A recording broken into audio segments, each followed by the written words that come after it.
behalf of the center, I would like to invite our Pulmahatya to give a brief introduction about the Venerable Sir, because I was thinking long time that to invite Venerable Sir to our center, because when good monks around this area, especially Theravada monks who knows about meditation, and I always try to share that knowledge with you. So long time ago I met Venerable Sir when I was in Pasadena one day. At that time we just starting this place, and that day I thought one day I'm going to invite him to my place. So somehow then suddenly Pulmahatya came and told me that he can invite Venerable Sir. Then I told, that's great, so let's do that. And then suddenly we arranged this, and thank you very much for coming to this session, and especially behalf of all our students, I welcome Venerable Sir and giving us this great opportunity. So now I would like to invite our Pulmahatya to give an introduction. Then after that, Venerable Sir will start his program. Namo Buddhaya.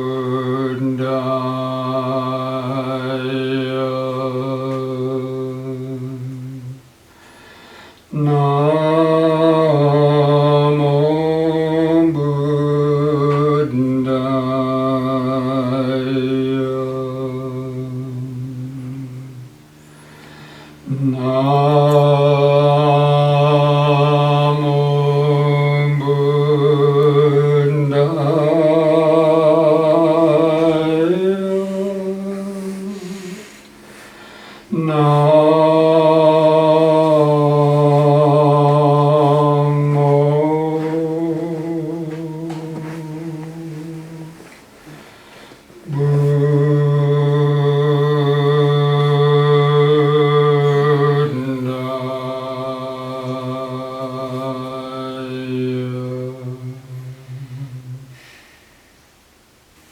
So friends, I'm happy to have this chance to come to this small little Buddha Vihar to share some Dhamma with you. I think Venerable Santa has already mentioned how we first got together and met.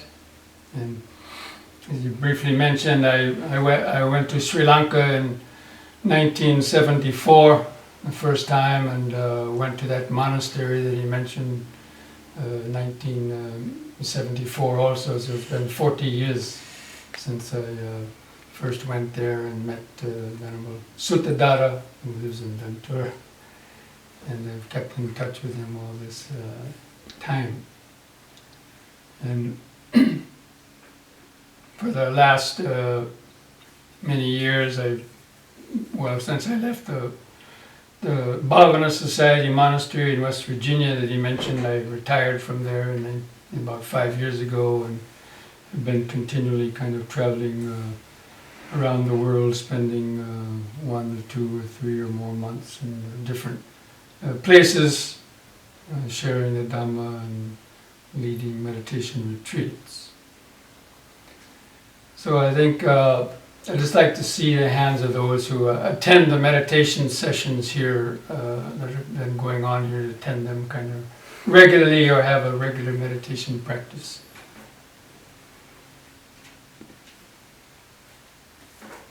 I think the title of, if you read the flyer that was sent around, the title of this little session was entitled, I think, Breaking Through the Self-Delusion.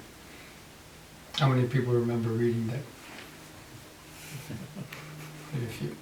Well, anyway, that's the title of a book that I had written. Actually, I wrote that also nearly about 39 years ago. But it's a little bit of a deep topic. But I wanted to kind of give is to, talk about the, where the practice of meditation is coming from, and also the essential, the real purpose or reason why, the need for meditation in this, especially in this modern, fast-paced world, and to talk about it from a kind of a practical way. And basically meditation, the word meditation comes from the same root of the word from medicine into mediate. So with medicine, that's a mediator between sickness and health. And a mediator is the medium or the middle between conflict and peace. So they try to resolve issues, and meditation is the medicine for the mind. So really it's also seen as a medicine. And it's a medicine for, essentially for the delusion and greed, hatred, and delusion that dominates the minds of most people. But to use more current, popular words, it's on a practical level, it's a way to remove or reduce stress, tension, anxiety, worry, and fear that dominates the minds of the kind of average person, and especially in this fast-paced world. And so to give them some kind of something to do in their life to help find some peace, and the overdependence in this world, because people have lost touch really with how to control their minds, or lost touch with the inherent intrinsic peace that's within each person's mind. And so they have to rely on drugs, pills, various types of medicines, or other types of therapies that basically just work from the outside and try to get inside, or they deal with only the symptoms of their stress and anxiety, but not getting really to the root of that. So most people find that those types of therapies and remedies only provide a certain type of relief, but either they have to remain on those drugs, pills, and therapy for their whole life, or it keeps on recurring back. Now, of course, also the practice of meditation really is also a practice like a scientific investigation. We've all been told by others, whether it's philosophers or religious preachers or medical doctors, what is the cause of our problems, or they all give their own remedies on how to deal with the nature of suffering and conflict. And but in the Buddha took the process of, he saw the condition of life was basically one of suffering. And in the Buddhist teaching, as most of you probably know, he formulated it into Four Noble Truths. It means the explaining the nature of condition of suffering in people's lives, and then what is the cause of that suffering, how does it continue also. He also pointed out that suffering can come to an end. If you remove the cause of suffering, you can realize the end of suffering. And then the way to live, think, and meditate, it will bring about the relief of stress, anxiety, worry, fear, the end of greed, hatred, and delusion. to attain inner peace.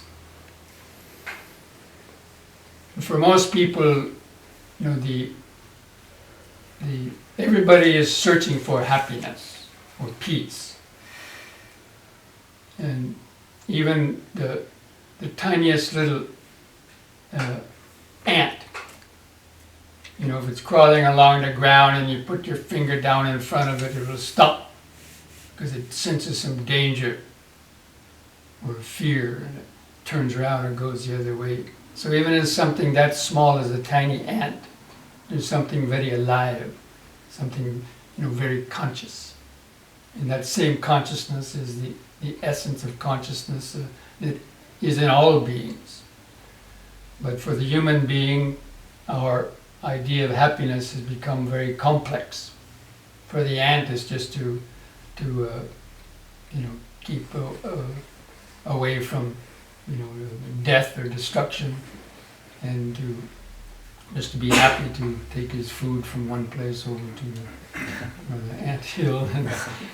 But for the human being, it's become too complex. And for most people, the yardstick of happiness is what they can get from the outside. And so that, you can see that in all the advertising and everything. But the real cause of suffering is that we've been cut off from our source. And this has started with the time of birth.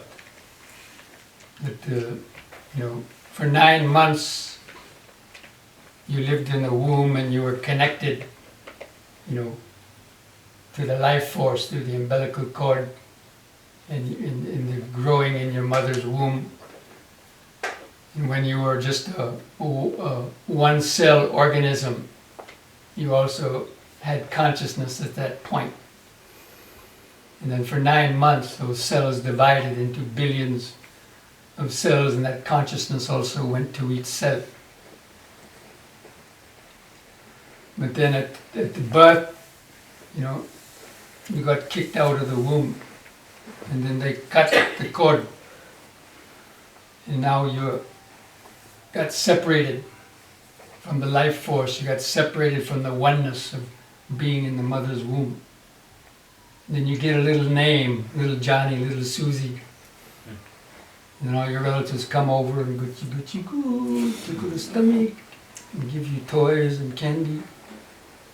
And so the consciousness starts getting fixed in the external world. And the idea of a me starts to, an I, the nucleus of I consciousness starts to coagulate within what used to be oceanic awareness in a sense of oneness. That consciousness kind of condensed or coagulated into a nucleus of an ego. And then it remained there ever since, because the society keeps on reinforcing it. And we are never taught the real nature of the mind.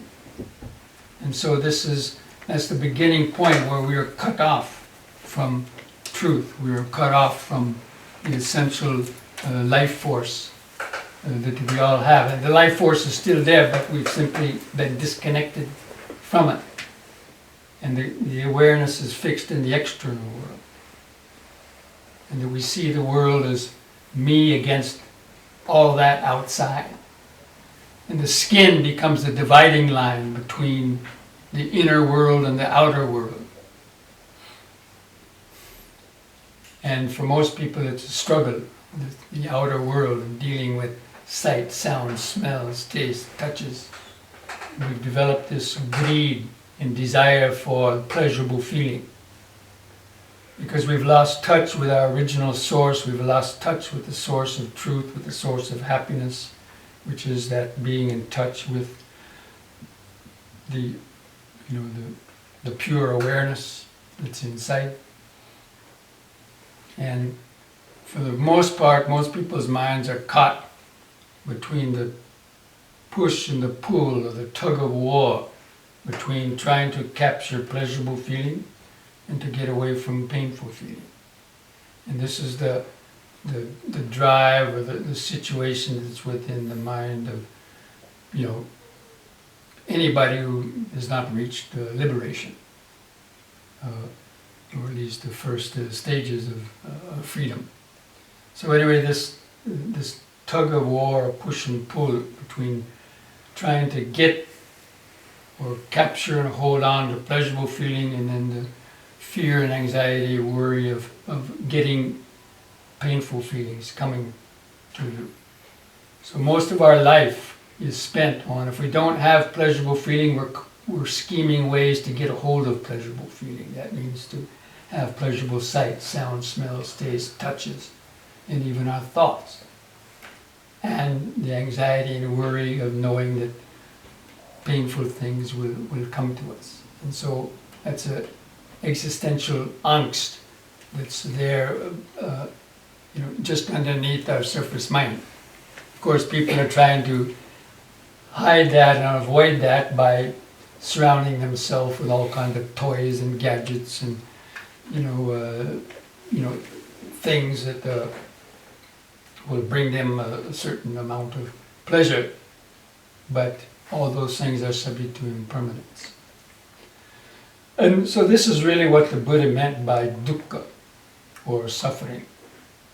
That state that we're depending on our happiness on the world is constantly changing, and that we cannot control the external world, the things that come to us, although we try to. And because we've been cut off from that inner happiness that's already inside. So this is really what the practice of meditation is oriented towards. Learning how we can reconnect, touch base and reconnect with that subtler vibration of awareness, and that becoming more grounded and centered, in the present moment. Because all problems are related to the past and the future. Try to think of any problem that you have, and most of them will be related to the past or future in one way. And you remember from the past, and then you project that into the future without trying to recreate the past by trying to recreate those conditions again to get that whatever little happiness that you have, or the fear of those things coming back to you in the future. But when the mind is resting in the present moment, then there's nothing to judge, there's nothing to compare, and so the mind is not disturbed by the emotions, memories and emotions of being attached to the past and the present, and knowing, or the future, but knowing that even in the present is constantly changing, and not to try to cling on to it. So the teachings of the Dhamma, actually the Dhamma, the teachings of the Buddha are called the Dhamma. This word Buddhism is something that was coined by the British or somewhere along the line, but the word Buddhism, was never used by the Buddha. He taught the Dhamma. I mean, the natural laws that govern the operation of the body and mind in the world, but especially the laws of nature concerning with happiness and suffering, primarily. The Buddha wasn't interested in who created this earth or the solar system, like modern science, they're trying to figure out the Big Bang Theory, when did this universe come into existence? Who created it, or when? And also the end of the solar system. They're sending out probes to Mars and Pluto and beyond, to try to find the end of the solar system. But the Buddha wasn't interested in those things. He was interested in the beginning and the end of suffering that's within the mind. And he called that actually the world. And the Buddha had a very profound utterance, was the world, the arising of the world, the ceasing of the world, the path leading to the ceasing of the world is right within this 5 or 6 foot long body, with its nervous system, memory, and consciousness. And so, the Buddha took up the practice of meditation as a scientific experiment. He wandered around India for several years after he, left the palace, going to different meditation masters and philosophers for them to teach him the truth. But none of them could satisfy the Buddha's teaching. They taught him meditation states whereby, concentrating on a certain object or watching the breath, they could get into a state of infinite space, infinite consciousness, and nothingness, kind of a state of trance. But when he came out of that, he realized he hadn't fundamentally changed. And he asked them, "Is this all you teach? Is this your truth?" And they said, "Yeah, what to do? So the Buddha wasn't satisfied with that. And so he went on his own. He said, "Why should I go around and ask others to find out the truth?" And that's when he went to the Bodhi tree. He sat down on the Bodhi's tree and he said, "I'm not going to leave this seat until I've discovered the truth within."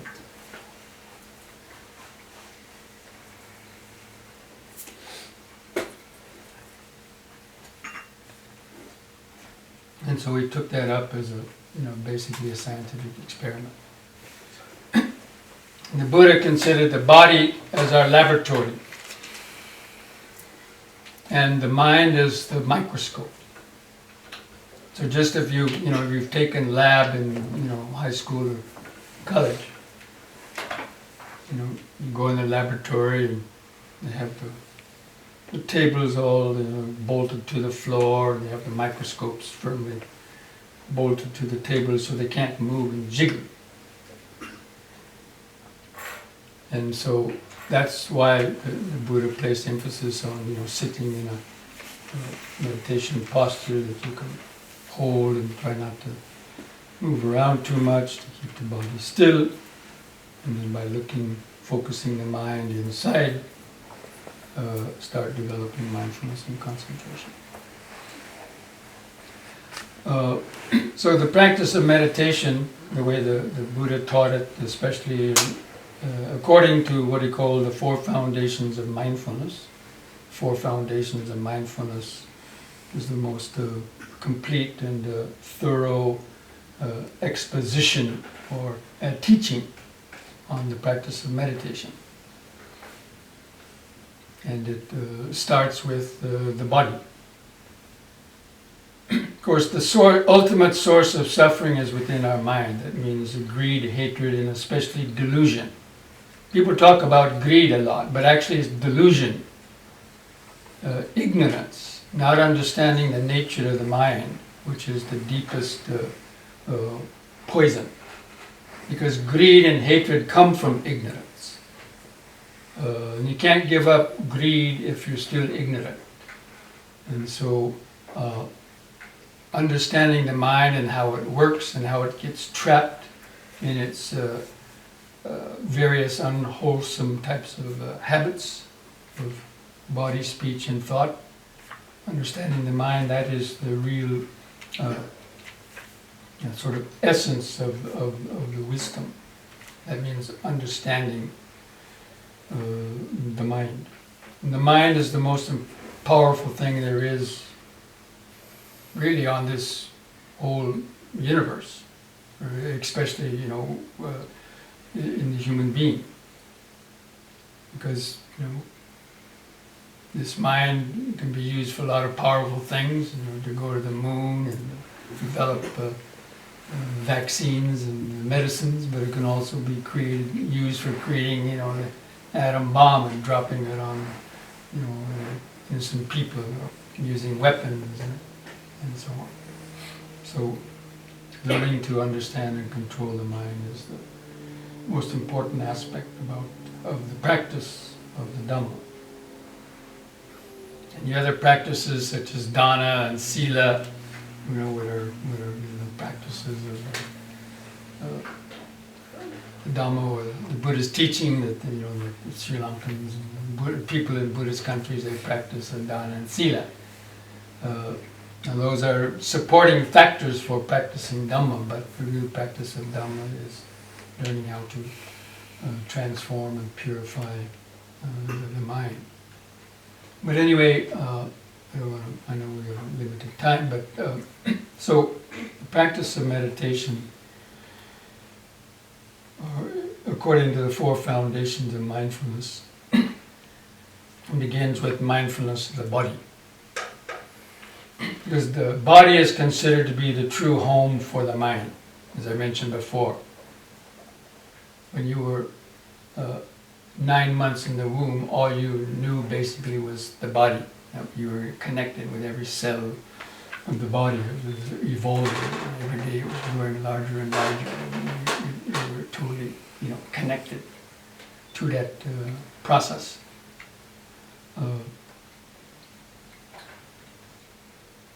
And so it's the natural home for the mind. So it's also the present moment. The body is always in the present moment. It's always just there. Whether you're sitting, standing, walking, laying down, bending, stretching, lifting your arm, eating, the body is simply doing that in the present moment. And so just the simple act of remembering what you are doing, just to continue remembering, oh yes, I'm sitting, kind of just observing and watching and feeling the body sitting and knowing it mentally. At that time, your mind is basically in the present moment. But most people's minds have been disconnected from the body, as I've already mentioned, and are focused on the external world. And so the first stage of meditation is learning how to bring the mind back into the body so that they are more, integrated. And the mind is more in touch with the nervous system and also kind of resting more in the present moment. So the body is used as a vehicle to help the mind to rest more and be connected to the present moment. Because most accidents happen when we're unmindful. The classic example of, walking down the street, not paying attention to where you're going, lost in your thoughts. And then you bump into a tree or bump into somebody else and knock their groceries all over the ground. Or worse, or you're, cutting your vegetables prepare your dinner and thinking about, the person who insulted you or about your personal relationships or whatever, lost in thought, and you cut your finger and, you bleed and you have to spend time patching it up. Or so many other kind of accidents and things. We waste a lot of time and effort and get into accidents because we're unmindful. That means the mind basically is not grounded and centered in the present moment. And so that's really the first stage of learning how to get reconnected, regrounded and centered in the present moment. Because that is also the starting point for developing deeper levels of concentration and mindfulness. So cultivating mindfulness is really the first stage of meditation. A lot of people talk about just concentrating the mind, sit down and concentrate. The Buddha taught that concentration comes later. First you have to become mindful. And only when you're mindful, then the mind becomes concentrated in due course. And the definition of mindfulness is to remember. Not to remember how much money you have in the bank, although that can be helpful so you don't overdraw your credit card. But to remember the present moment. And it's also a self-defining term, mindful. What does that mean, mindful? What is the mind full of right now? Some people might say, well, it's full of a 4-letter word beginning with S, but that's another thing. But, mindful, is what is the mind full of right now? It should be the body. The mind should be full of sitting, or it should be full of hearing. That means awareness. It should be aware of whatever is occurring in your body or whatever is occurring in your mind. That mindfulness means the alertness to simply know it. If you're starting to get worry about something, you just note that, oh, worrying. You kind of just observe it. Or you're getting angry, you just make a note of, oh, angry. Or if you're getting restless, you're starting to fidget around, look at your clock, restless. Or if you're feeling a pain somewhere, be aware of pain. Or just breathing in, breathing out. Breathing in, sitting, breathing out, sitting. So right now, that is what I call the bottom line present moment. That your body is sitting and breathing right now. That's the bottom line. There's many other things maybe going on, but they're all going on within this sitting, breathing body. So that's the kind of tethering post or home base that you try to remember in the initial stages of developing the mindfulness. So basically mindfulness means being alert and not allowing the mind to get drawn away into the past or future. So the body is really the easiest thing to feel. This body weighs 110 pounds, 130 pounds, 170 pounds, or whatever, of flesh and bones. And it's like, it's in your face, right? It's not a fairy tale. It's not pie in the sky.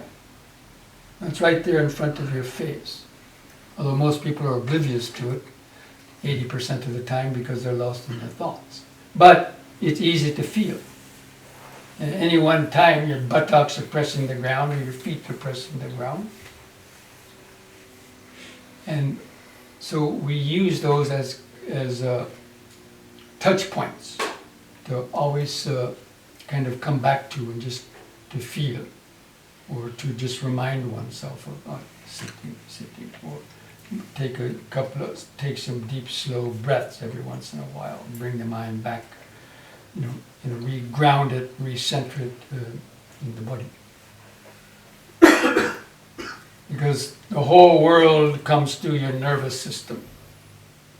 So the thing that keeps you awake and alive in your waking life is the continuous stream of sensations in the body, of sounds, of sights. You're always looking around, ideas in your mind, I have to go here, I have to do this. And these are also just mental objects, your thoughts, feelings, emotions, ideas. These are also just mental objects that are continually coming and going in one's mind.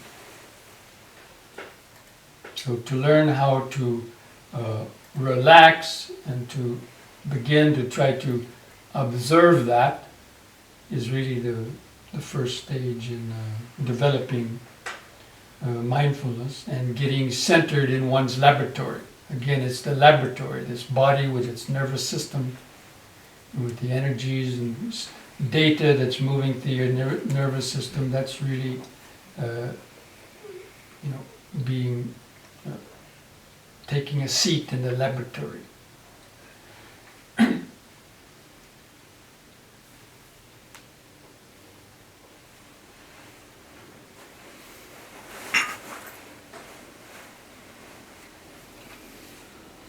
So learning how to get comfortable with the body and learning how to kind of slow down and to, most people have difficulty feeling their bodies for different reasons. One is the habit of we're interested in other people's bodies more than ours. And so you want to look at other people's bodies. You want to hug other people's bodies, right?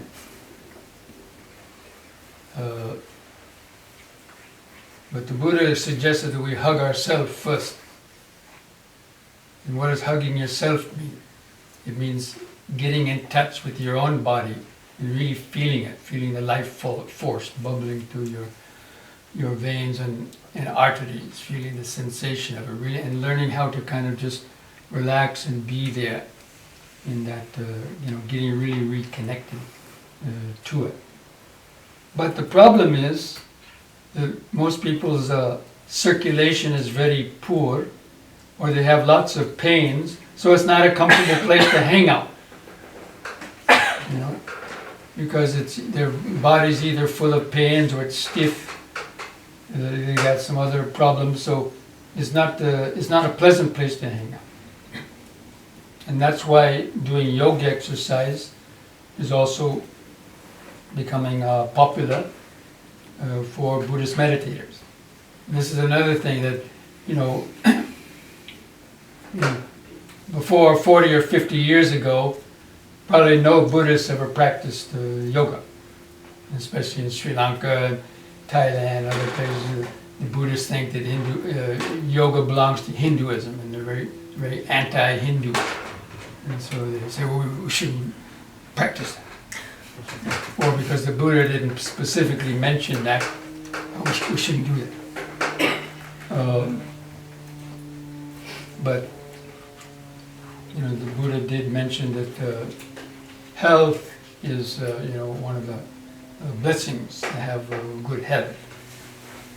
Anyway, doing the yoga exercise helps to loosen up the body, helps to have a better circulation, and also doing deep, slow breathing is a way of also learning how to oxygenate the blood more and to slow down the rate of respiration. The mind and body are related. The quicker you breathe means the more activity there is, especially in the brain, because it requires large amounts of oxygen for thinking. Thinking uses up more oxygen than pushing a boulder. And so people think too much. So their breathing has become, they need more oxygen, they have to breathe faster. But because of poor posture, people are always slouching. You're driving your car, you're slouching. Sitting at your dinner table eating, you're slouching. Almost all the time, sitting at the computer, you're slouching. Very seldom do people ever really sit up perfectly straight. So because we're always slouching, the rib cage gets constricted, and the breath has to be quicker because you have to breathe. In one breath, you're only getting a little air, so you have to breathe quicker. Cells need oxygen. And when you learn to sit straight, then the breathing can come in and really fill up the lungs more, and so your respiration rate can go down. Because in one breath, you're getting more oxygen than you would get normally in 2 or 3 or even more breaths. And by deliberately doing deep, slow breathing, such as yogic breathing, then you even slow it down more. And these are things that actually I've learned in my own experience when I first started meditating in India 40 years ago. Before I knew anything about yoga or Buddhism. I tried to meditate and the body was stiff and falling asleep. Then I started practicing. I saw some other guys practicing yoga, and so I started doing that. And very quickly I realized the benefit of that, how it helped me to stay more awake in meditation, and gradually with loosening up, being able to sit longer without so much pains. So like that. And it also helps you, to get in touch with the body. So therefore you have more sensations to feel. And a lot of people think of the body as just body pains. But actually there's a lot of very pleasurable and pleasant feelings within the body.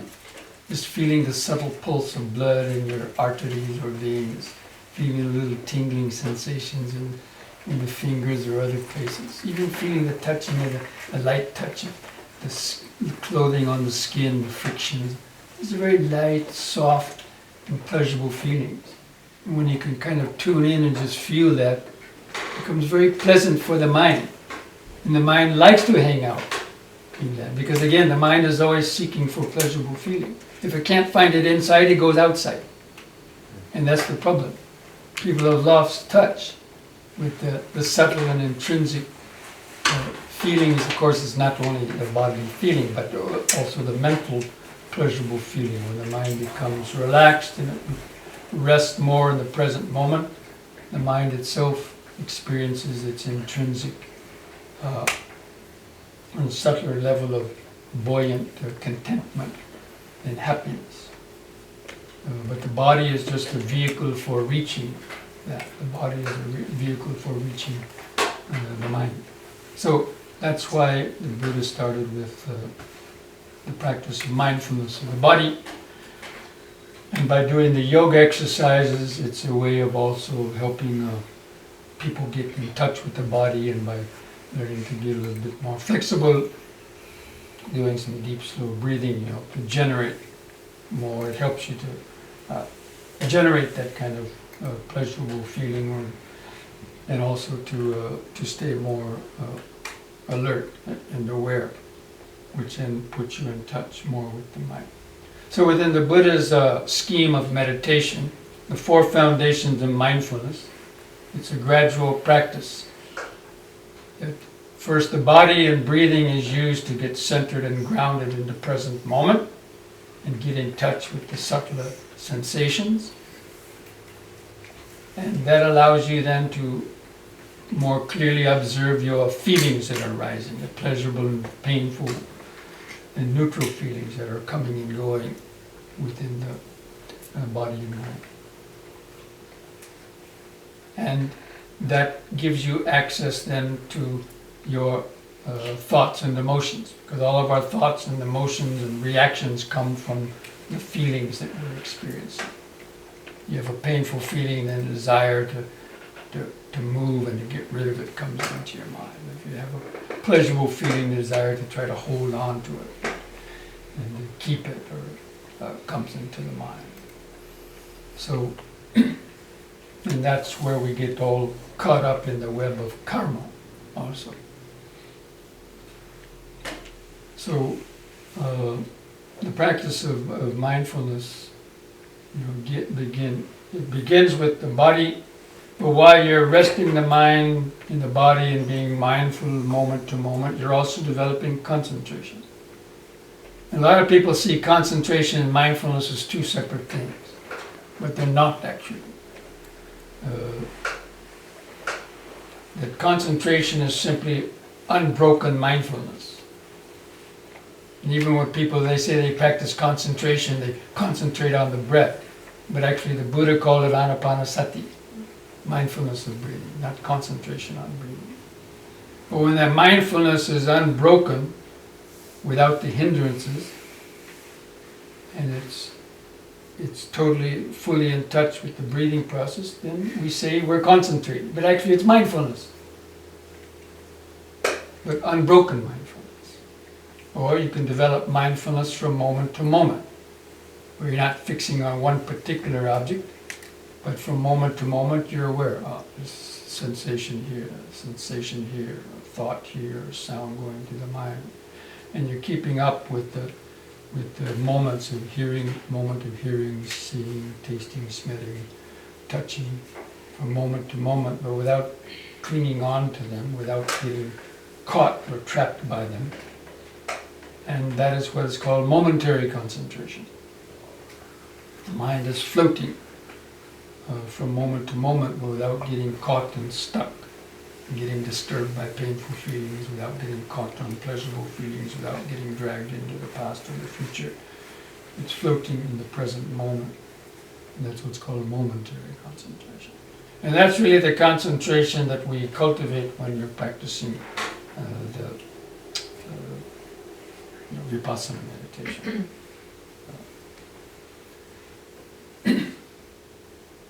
And then there's a little formula that I have that mindfulness plus concentration equals wisdom. And so by practicing mindfulness, you learn to overcome the 5 hindrances, or the main hindrances of sleepiness, restless mind, attachment and aversion, and doubts.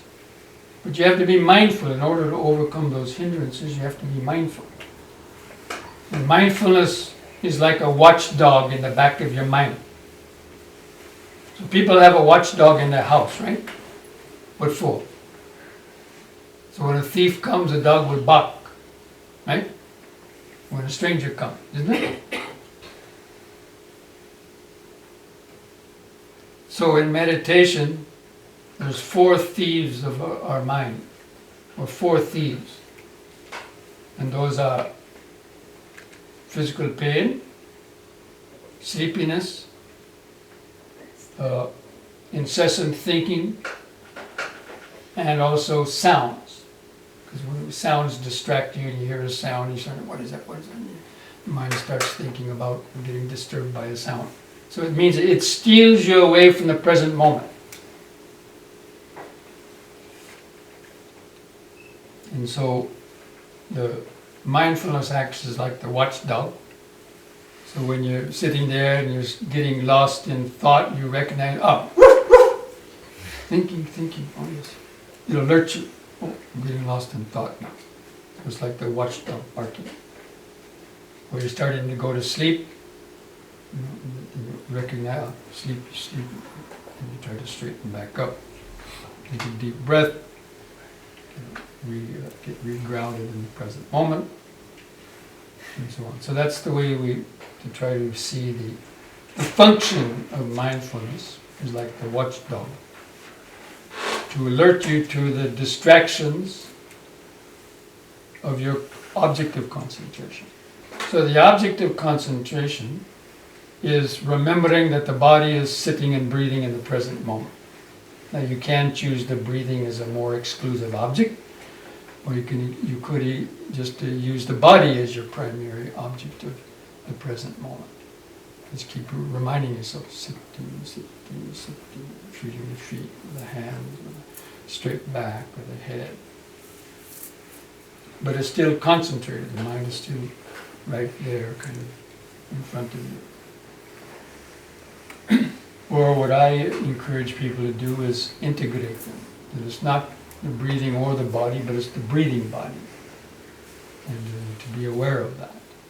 And just remember that one is breathing in, sitting, breathing out, sitting, breathing in, sitting, breathing out, sitting. That's what I call the ongoing present moment. Because everything else is occurring within the breathing body. Any types of sensations, thoughts or sounds are going through the nervous system. And so that's the object of concentration. It means the present moment of sitting and breathing. But the mindfulness is the alertness to when you're getting distracted. And when you're able to notice the hindrances and let go of them and overcome them, then the mind becomes concentrated in the present moment. It's totally at one with the breathing body, feeling all of it being tied into the nervous system and feeling, literally hundreds and even thousands of sensations going on almost simultaneously. It's like being plugged in to a socket. And you're feeling the electricity of sensation running through the nervous system, as well as sounds or thoughts or anything else. And so really meditation is balancing mindfulness and concentration. And then wisdom is the result of that. As you're observing, when you're balancing mindfulness and concentration. And the longer you're able to stay focused and remembering, sitting, breathing, and observing the things coming and going, then you see how everything is impermanent and constantly changing. And that is the beginning of wisdom. That means understanding how the mind works. You hear a sound, you see how the mind reacts with either aversion or attraction, or getting lost in some thoughts about it, or how every single thing affects you. You're sitting and meditating, your mind is quiet, and somebody slams a door, and you can see how the whole nervous system is kind of shocked. And it sends like electricity going to the nervous system by various stimulations. And so you see how everything really affects, our body and mind, and even one's own thoughts and so on.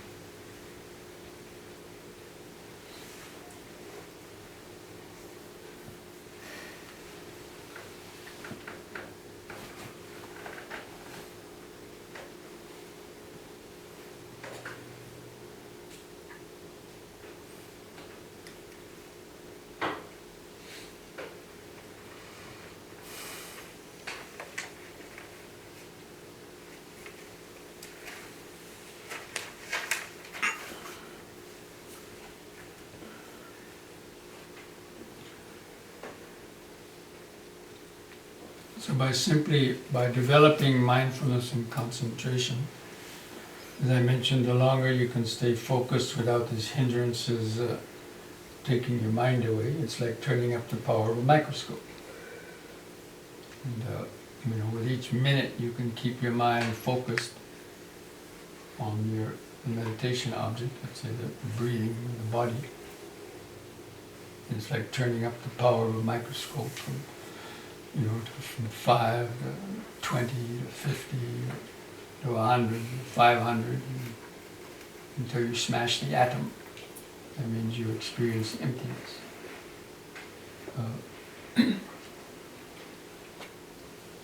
But it depends on the balance of the mindfulness and concentration. The concentration keeps the mind focused, but the mindfulness is the alertness that can observe things changing.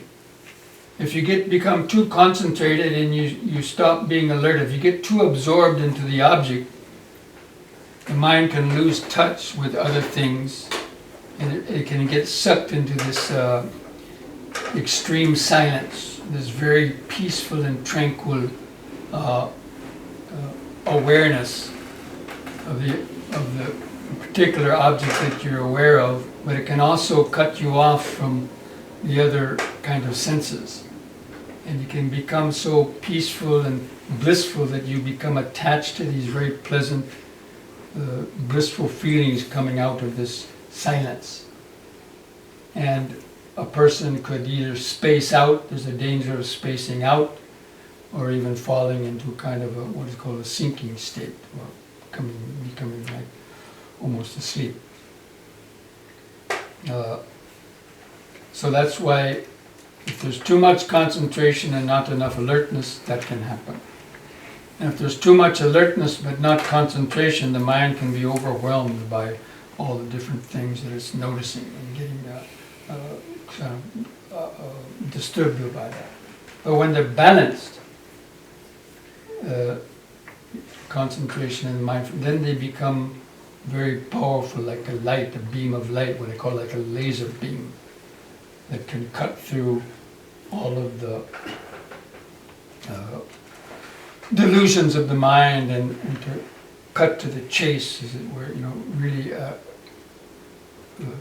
go right into the very core of consciousness and awareness. What I call breaking through the self-delusion, or experiencing how the sense of the individual separate self is actually an illusion that's created within the mind.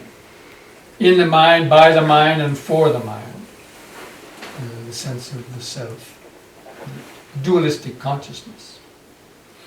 And so the sense of I is just simply a phenomenon that's created within the mind, because as I mentioned before, as a young baby you didn't have the sense of I. When you were 9 months in the womb, and even when you're a few months coming out of the womb, the sense of I was just gradually started to formulate, as I've already mentioned, because of all this attention we're getting. And then the sense of I gradually becomes a solid nucleus. But that's not the nature of the consciousness. It's something that's created.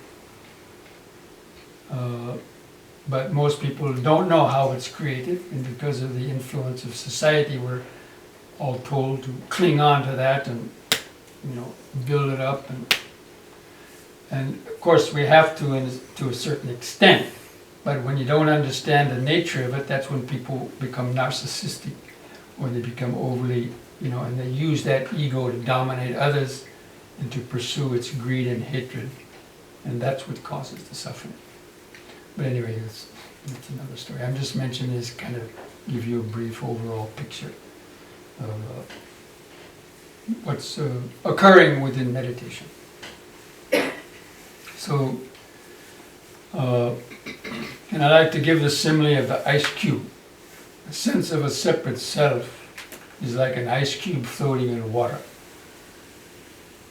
Now the ice cube thinks it's different than water, but the ice cube is only water, right? Frozen water. What happens when the ice cube melts? It becomes the water. There's no more difference. There's no more individual ice cube floating in what appears to be a separate water. But that is the illusion that anybody who's not enlightened still has within their mind.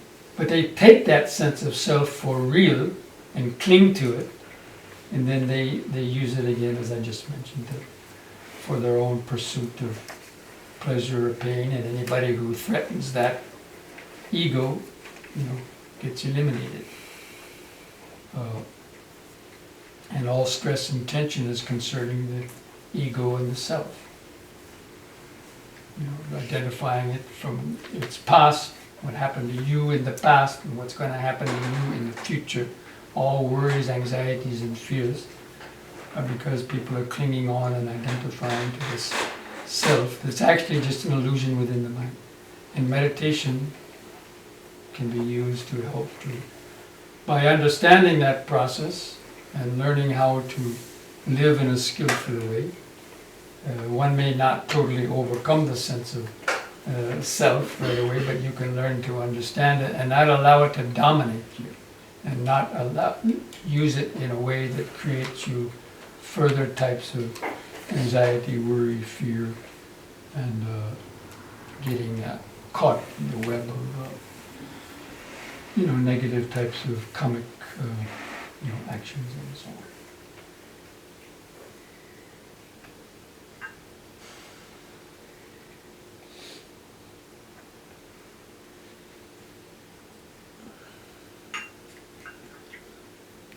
So the word, vipassana meditation is very popular these days, but actually the Buddha didn't use the word vipassana all that much. He used it sometimes in referring to vipassana, but basically it's developing mindfulness, concentration, and wisdom. These are the spiritual faculties that we use on the path to freeing the mind from delusion and self-induced suffering, self-created suffering. And that's why the emphasis on wisdom. Wisdom is really the overarching or overriding kind of goal, or at least what we're trying to cultivate, is really understanding the mind. Once the wisdom is there, everything else falls into place.